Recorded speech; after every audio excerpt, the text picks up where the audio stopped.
Sir நான் போட போகிறது வந்து பவுலிங். அதனுடைய பயன்களை வந்து ஃபஸ்ட்டு போட்டு காட்டிடுறேன், அதுக்கப்புறம் அதனுடைய பயன்களை அப்படி சொல்லிடுறேன் சார்.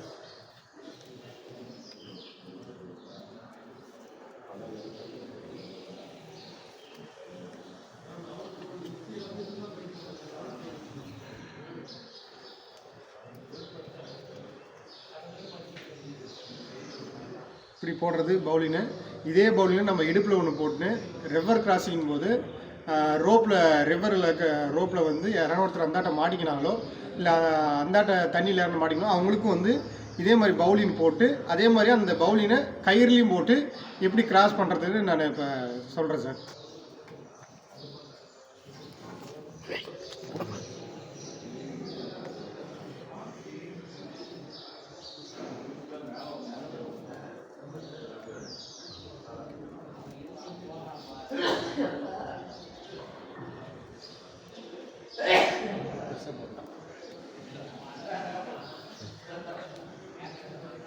இதே மாதிரி ரிவர் கிராசிங் போது பவுலிங் போட்டு இந்த கயிறுலேருந்து இந்த எண்டுலேருந்து இல்லை இந்த எண்டுக்கோ சேஃபாக வந்து ஒருத்தரை ரெஸ்கியூ பண்ணுறதுக்கு இது பயன்படுது சார்.